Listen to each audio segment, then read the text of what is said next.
ህይወትህን ከሌላ ሰው ጋር ስታወዳደር እግዚአብሔር እግር አድርጎ በፈጠረ ጊዜ እጅ ለመሆን እየሞከርክ እኛ ኮምፒር የምናደርጋቸው ነገሮች ቤት፣ ስራ፣ ውበትና የመሳሰሉት ነገሮች ምንድናቸው? ጊዜያዊ መሆናቸው እየነገረን ነው ማለት ነው። ቲክታክ አይንጂ ላይ በምናየው ነገር ህይወታችንን ኮምፒር እናደርጋለን። ያ ግን ደስታን፣ ኤነርጂን፣ ፖቴንሻልን እና ኮንፊደንስን ይሰርቅባል፣ ይወስድባል። ሶሻል ሚዲያ ካወቅበት ያበልሃል፣ ካላወቅበት ግን ይበልሃል ማለት ነው። ራስን ከሌሎቹ ጋር ኮምፒር ማድረግ ማንነትን ከክብር ጋር ሊወስድብህ ይችላል። እግዚአብሔር ላይ ትኩረትህን አድርግ፣ አትቀመጥ። መቀመጥ ተገቢ አይደለም። ጸሎትን ታደርጋለህ፣ ለጸሎት የሚገባውን ደግሞ ስራ ትሰራለህ ማለት ነው። በእነዚህ ነጥቦች ራስን እየገነባና አይምሮን እያደስክ ስትመጣ የእግዚአብሔር እውነት አመለካከት እንዲቀርጽና እግዚአብሔር በአንተ ህይወት ውስጥ ገብቶ ስራውን እንዲሰራ እየፈቀድክለት ራስን ከሌሎች ጋር ማወዳደር በጣም አደገኛ የሆነና ብዙዎቻችን ያላወቅንበት በራስ የሚዘጋጅ ገዳይ መርዝ ነው ማለት ነው። የራስን ህይወት ከሌሎች ጋር ማወዳደርን በተመለከተ መጽሐፍ ቅዱስ በቀጥታም በጥልቀትም የሚናገርበት ጉዳይ ነው። ይሁንና ግን የችግሩ መነሻ እግዚአብሔር ለህይወታችን ካለው ልዩ እቅድ ትኩረታችንን በማዞራችንና አንድም የራስን ዋጋ ካለመረዳት የተነሳ የመጣ ነገር ነው። ራስን ከሌሎች ጋር ኮምፒር ማድረግ ማንነትን ከክብር ጋር ሊወስድብህ ይችላል። የራስን ህይወት እንዳትመራ ያደርጋል። በቃ ባዶ ራቁትን ያስቀርህና የማትፈልገውን ህይወት እንድትመራ ያደርጋል ማለት ነው። ስለዚህ ራስን ከሌሎች ጋር ኮምፒር ማድረግ በጣም ዴንጀረስ ከመሆኑ የተነሳ ምንድነው ጥንቃቄ ልታደርግበት ወይ ደግሞ ልታደርጊበት የሚገባ ጉዳይ ነው ማለት ነው። ለምን ኮምፓሪዝን ያልታወቀበት ሌባ ነው። እንዴት ካልከኝ ደስታን፣ ኤነርጂን፣ ፖቴንሻልን እና ኮንፊደንስን ይሰርቅባል፣ ይወስድብሃል። የምትፈልገውን ነገር እንዳትሰራ ያደርግሃል ማለት ነው። የሰዎችን እየተመለከት እዛ ጋር ለመድረስማ አልችልም ምክንያቶችን እየፈጠርክ ባለህበት ቦታ እንድትቀር ያደርግሃል። የሌሎችን ሪዛልት በማየት ያንተን ያልኖርከውን ከነርሱ ጋር ኮምፔር ማድረግ በራስ ላይ ሽጉጥ እንደመደቀን ነው። ምን ማለት ነው? ይሄ አንተ የነሱን ህይወት እያየ እነሱ በጣም ርቆ ሄደዋል። የደረሱበት ቦታ ለመድረስ በጣም ብዙ ነገር ያስፈልገኛል፣ ብዙ ኤነርጂ ኦር ብዙ እውቀት ካፒታል ምክንያቶችን እየፈጠርክ ባለህበት ነገር ኦር ደግሞ ያሰብከውን ነገር እንዳሰራ ያደርግህና ሰነፈውን እንድትቀር ያደርጋል ማለት ነው። ከዛ ምንድነው የምትሆነው? ያልፈለግከውን ኦር ደግሞ የማትፈልገውን ህይወት እንድትመራ ያስገድዳል። ራስን ከሌሎች ጋር ኮምፔር ማድረግ በጣም አደገኛ ከመሆኑ የተነሳ ተራ ሰው ሆነ እንድትቀር ያደርግሃል ማለት ነው። ስለዚህ ምንም ነገር ለማድረግም ሆነ ለመስራት ከፈለክ አንተ በራስህ በምትወደው በሚመች መንገድ አድርገውን እንጂ ኮፒስ ለማድረግ አትሞክሩ፣ ደግሞ አታድርጉ። ምክንያቱም አንተ የምትኖረው በራስህ መንገድ ነው እንጂ በሌሎች መንገድ አይደለም። እነሱ በፈጠሩት መንገድ አንተ ልትኖር አትችልም። በራስ መንገድ ላይ ብቻ የምትፈልገውን ነገር አድርገ፣ ያለዛ ትበላለህ ማለት ነው። ምክንያቱም ያንተ ህይወት መንገድና ትግል በቃ የተለየ ነው፣ ዩኒክ ነው ማለት ነው። ለአንተ ብቻ የተሰጠ ነው። አንተ ፋይት በምታደርግበት መንገድ ሌላው አያደርግም። ስለዚህ ምንም ነገር ይሁን አንተ የምታደርገውን ነገር ማሳካት በሚችለው መንገድ ብቻ አድርገው እንጂ የራስ መንገድ እንዳጣጣቂ ልታደርግ ይገባል ማለት ነው። በራስ ነገር ላይ ብቻ ፎከስ አድርግ። በቃ ጀስት በዛ ነገር ላይ ብቻ ትኩረትን ካደረግ ማቀየረው ነገር የለም። ግን አልሰማ የምትል ከሆነ ዲስከሬጅ ሆነ ትቀራለህ። ከዛ እንደ ተራ ሰው ትቆጠራለህ። የማትፈልገውን ህይወት መኖርም ትጀምራለህ ማለት ነው። ይሁንና ግን መጽሐፍ ቅዱስ ወደ ኢየሱስ ክርስቶስ ብቻ እንድንመለከትና የራሳችንን ሩጫ እንድንሮጥ ይነግረናል ማለት ነው። ምንድነው? ገላትያ 6:4 ላይ ምን ይላል? ሁሉም ስራውን ይመርምር፣ ሁሉም ሸክሙን ይሸከማልና ይላል። ስለዚህ ምንድነው ኮምፔር ማድረግ ያለብህ ኦር ደግሞ ማነጻጸር ያለብህ ከትላንትናው ማንነት ጋር ነው እንጂ ከሌሎች ሰዎች ጋር መሆን የለበትም። ምክንያቱም ከትላንትናው ማንነት ጋር ኮምፔር ስታደርግ ምን የተሻልክ ሰው ይሆንክ ትመጣለህ ማለት ነው። ያለዛ ግን ራስን ከሌሎች ጋር ኮምፔር የምታደርግ ከሆነ ግን ምንድነው አንተ የማትፈልገው ቦታ የማትፈልገውን ነገር እንድታደርግ ያስገድድሃል። ህይወት ማለት ደግሞ ሌሎች መሆን የሚፈልጉት መሆን ሳይሆን አንተ መሆን የምትፈልገውን በራስ መንገድ ብቻ በግል የምትፈልገውን ነገር ሆነ መገኘት ነው። ስለዚህ ምንድነው አንተ እውነት የራሴ ህይወት አለኝ የምትል ከሆነ እብን ከዛ በላይ የራሴ ማንነት አለኝ ብለህ የምታስብ ከሆነ ምንድነው ኤቭሪቲንግ የምታደርገው ነገር በራስህ መንገድ ብቻ መሆን አለበት እንጂ የሰውን እየተመለከትክ መጓዝ የለብህም ማለት ነው። ብዙ ጊዜ እኛ ችግር ቲክታክ አይንጂ ላይ በምናየው ነገር ህይወታችንን ኮምፔር እናደርጋለን። ያ ግን ፍጹም ትክክል አይደለም። ቲክታክ ወይም አይንጂ ላይ ባየኸው ነገር የራስን ምዕራፍ 1 ከሌሎች ምዕራፍ 20 ጋር ማወዳደር ማንነትን ያሳጣና ምቀኛና ቅናተኛ እንድትሆን ያደርጋል። ምክንያቱም የሰውን እየተመለከተ ስትመጣ የሰውን ነገር እያየ ስትመጣ ጀስት በቃ የነሱ ነገር እየተመኘ ትመጣለህ። ሳትፈልገው ራስን በማይረባ ነገር ውስጥ ታገኛለህ ማለት ነው። ስለዚህ ጥንቃቄ ልታደርግበት የሚገባ ጉዳይ ነው ማለት ነው። ሶሻል ሚዲያ ራስን ከሌሎች ጋር የምታወዳደርበት ቦታ አይደለም። ተቻለ መጠን አንተ ከሶሻል ሚዲያ የምትፈልገውን ነገር ምንድነው የዋፍቱ ነው። በቃ ጀስት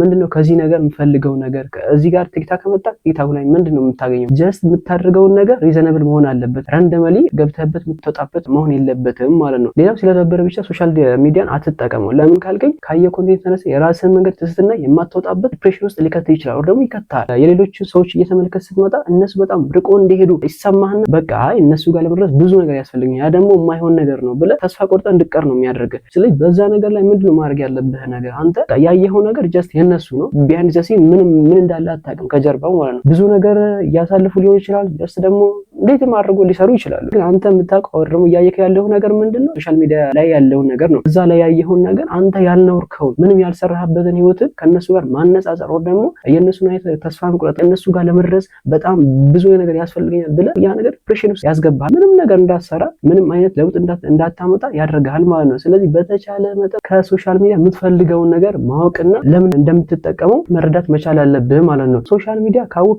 ያበልሃል፣ ካላወቅበት ግን ይበልሃል ማለት ነው። ስለዚህ ሁለቱም ምርጫ እጅግ ላይ ነው ያለው። ከፈለክ ብላው ካልፈለክ ደግሞ እንዲበላ ፍቀድለት። ራስን ከሌሎች ጋር ኮምፔር ማድረግ ያቆምክለት እግዚአብሔር ዓላማ ምን እንደሆነ ይገባል። ወር ደግሞ ያ ነገር መረዳት ትጀምራለህ ማለት ነው። ዋጋህንም ትረዳለህ፣ ማደግም ትጀምራለህ። ሁሉንም ነገር በራስ መንገድ ትጀምራለህ። ፐርፌክሽን ታይም ጠብቀህ ወደፊት መጓዝ ትጀምራለህ ማለት ነው። ክሬቲቭ ትሆናለህ፣ ብዙ ነገር መፍጠር ትጀምራለህ፣ ማሸነፍ ትጀምራለህ። ምንም ነገር ይሁን የጀመርከው ነገር ያመንክበት እስከሆነ ድረስ ራስን ከሌሎች ጋር ኮምፔር ማድረግ አቁመህ ያ ነገር ላይ ብቻ ትኩረትን ካደረግ ታሸንፋለህ ማለት ነው። ስለዚህ ኮምፔር ማድረግን ያቆምክለት ብዙ ለውጦች እያመጣክ ትሄዳለህ ማለት ነው። ኮምፓሪስንን እንዴት ማቆም እንችላለን? ከመጽሐፍ ቅዱስ አንግል እንመልከተው። አንደኛ ዋጋህንና ዓላማን እወቅ። አንተ ልዩ ሆነ በዓላማ የተፈጠርክ ሰው ነህ። ስለዚህ ዋጋህንና ዓላማን ማወቅና መረዳት መቻል አለብህ ማለት ነው። ምንድነው የሚለው? አንደኛ ቆሮንቶስ 12:14 ላይ አሁንም አካል ከአንድ ብልት ሳይሆን ከብዙ ብልቶች ነው። እግር እጅ ስላልሆንኩ ከአካል አይደለሁም ቢል ስለዚህ ከአካል አይደለምን?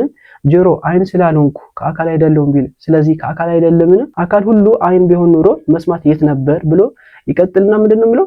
አሁን ግን እግዚአብሔር እንደ ፍቃዱ ብልቶችን ሁሉ በአካል ውስጥ አኖራቸው ብሎ ይናገራል ማለት ነው። እንግዲህ ይህ ክፍል ስለ መንፈሳዊ ስጦታዎች የሚናገር ታዋቂው ክፍል ነው እና አይን ከጆሮ አይበልጥም፣ ግን የተለየ ነው። የተለየ ተግባርም አለው። ህይወትህን ከሌላ ሰው ጋር ስታወዳደር እግዚአብሔር እግር አድርጎ በፈጠረ ጊዜ እጅ ለመሆን እየሞከርክ ነው ኦር ደግሞ እየታገልክ ነው ማለት ነው። ስለዚህ ይህ ነገር ደግሞ ትክክል አይደለም። ምንድነው ማድረግ ያለብህ? እግዚአብሔር በሰጠ ዋጋና ዓላማ ላይ ትኩረትን ማድረግ መቻል አለብህ ማለት ነው። የዛኔ ለውጦችን እያመጣክ ትሄዳለህ ማለት ነው። ሁለተኛው ደግሞ በራስ እድገት ላይ ብቻ ትኩረትን አድርግ። ገላትያ 6:4 ላይ ለሌላ ያይደለ ለራሱ መመካይ ሆኖ ዘንድ ሁሉም ስራውን ይመርምር፣ ሁሉም ሸክሙን ይሸከማልና ይላል። ስለዚህ አንተ የምትሸከመው አንተ የምትኖር የራስህ ኑሮ ነው። የምትወስነውን ነገር፣ የምታደርገውን ነገር፣ የምትሰራውን ነገር በጥንቃቄ ልታጤን ይገባል ማለት ነው። ከዛ በኋላ ምንድነው ያን ነገር ትኖራለህ፣ ያን ነገር ትሸከማለህ።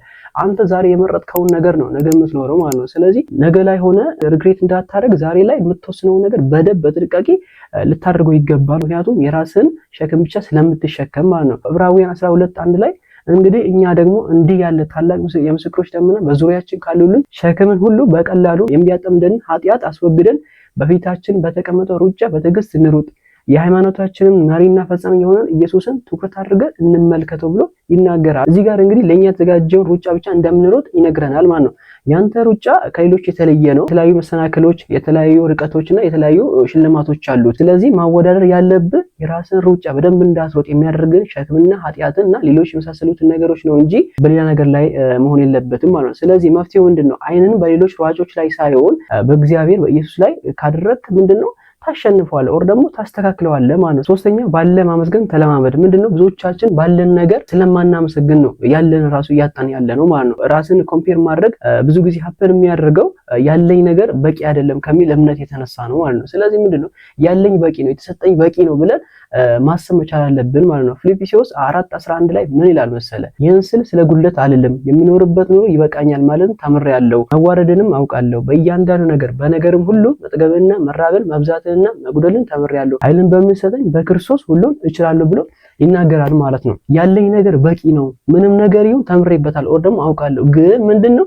በክርስቶስ ያሰብኩትን ለማሳካት ሁሉንም ነገር እንደምችል አውቃለሁ ብሎ ይናገራል ማለት ነው። ስለዚህ ምንድነው ይህ ክፍል የሚነግረን ይበቃኛል ማለትን መማር ያለብን ምስጢር መሆኑን እየተናገረ ነው ኦር ደግሞ እያስረዳን ነው ማለት ነው። ይህ ደግሞ እንግዲህ ፊሊንግ አይደለም ኦር ደግሞ ፊልም የምናደርገው ነገር አይደለም። ጀስት ምንድነው የአስተሳሰብ ዘዴ ነው ማለት ነው። ስለዚህ በዛ መልኩ በተቻለ መጠን ምንድነው ባለህን ነገር ማመስገን መለማመድና መጀመር አለብን ማለት ነው። ሌላው አንደኛ ጢሞቴዎስ 6:6 ላይ ኑሮዬ ይበቃኛል ለሚለው ከሃይማኖት ጋር ታላቅ ትርፍ ነው፣ ወደ ዓለም ምንም አላመጣንምና ከዓለምም ምንም መውሰድ እንደማንችል እናውቃለንና መብልና ልብስ ከኖረን እርሱ ይበቃናል ብሎ ይናገራል ማለት ነው። እንግዲህ እዚህ ጋር ቅዱስ ጳውሎስ እየተናገረ ያለው ምንድነው? ይህ ሐሳብ ዘላለማዊ እይታን እንደሚሰጠን እየተናገረ ነው ማለት ነው። ሁላችንም ለዚህ ዓለም እንግዶች እንደሆነን እየተናገረ ነው። እኛ ኮምፔር የምናደርጋቸው ነገሮች ቤት፣ ስራ፣ ውበትና የመሳሰሉት ነገሮች ምንድናቸው? ጊዜያዊ መሆናቸው እየነገረን ነው ማለት ነው። ስለዚህ ምንድነው በማያልፈው ነገር ላይ ትኩረታችን ብናደርግ የተሻለ ምንድነው ተጠቃሚዎችና አትራፊ መሆን እንችላለን ማለት ነው። ስለዚህ ማንነትና ዋጋ ከነዚህ ነገሮች ጋር መያያዝ የለበትም። ያንተ ትልቁ ዓላማ ከእግዚአብሔር ጋር እያደገ የሚሄድ ግንኙነትና ሰላማዊ ልብ መሆን አለበት እንጂ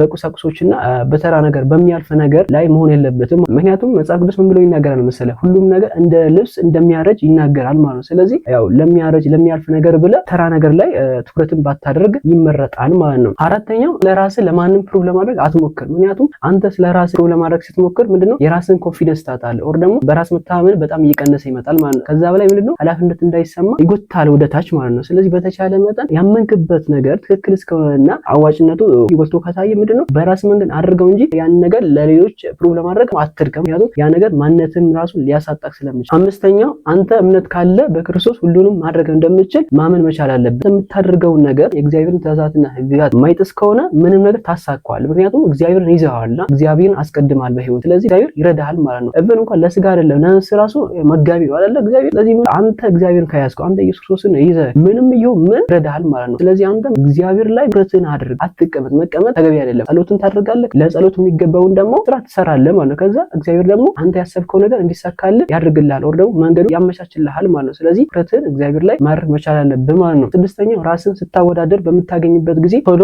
ወደ እነዚህ ሶስት ነጥቦች ደግሞ ወደ እነዚህ ጸሎቶች ቀይር። አንደኛ ኮምፔር እያረክ እንደሆነ በሚሰማ ጊዜ አምላኬ ሆይ ያንን ሰው ስለባረክ አመሰግናለሁ ብለህ ወዲያው ወደዚህ ምስጋና ቀይር። ሁለተኛ ደግሞ ጌታዬ ሆይ እርካታ ማጣት ይሰማኛልና እባክህን ይቅር በለኝና የሰጠኝ ስጦታዎች እንድመለከት እርዳኝ፣ አይኔንም አብራልኝ ብለህ ወደ ጸሎት ቀይረው። ሶስተኛ አምላኬ ሆይ በራሴ ሩጫ ላይ እንዳተኩርና ለክብር እንድሮጥ አግዘኝ፣ እርዳኝ ብለህ ወደ እነዚህ ሶስቱ ጸሎቶች ብትቀይረው የማትቀይርበት ጉዳይ ይኖራል ብዬ አላስብም። እንግዲህ በእነዚህ ነጥቦች ራስን እየገነባና አይምሮን እያደስክ ስትመጣ የእግዚአብሔር እውነት አመለካከት እንዲቀርጽና እግዚአብሔር በአንተ ህይወት ውስጥ ገብቶ ስራውን እንዲሰራ እየፈቀድክለት ነው ማለት ነው። ይህ ደግሞ እንግዲህ አንተ የተሻለ ሰው ያደርጋልና ልትጠቀምበት ይገባል ማለት ነው። እንግዲህ ለዛሬ ይዤላችሁ የመጣሁት ቪዲዮ ይህን ይመስላል። ዛሬ ከጠቀስኳችሁ ነጥቦች የትኛው ተመቻችሁ? ኮሜንት ላይ ብታሳውቁኝ ደስ ይለኛል። እግዚአብሔር አምላክ የሰማችሁትን በልቦናችሁ ውስጥ ያሳድርላችሁ። ሳምንት በሌላ ቪዲዮ ተመልሰን እስከምንገናኝ ድረስ መልካም ሳምንት ይሁንላችሁ። ቻው።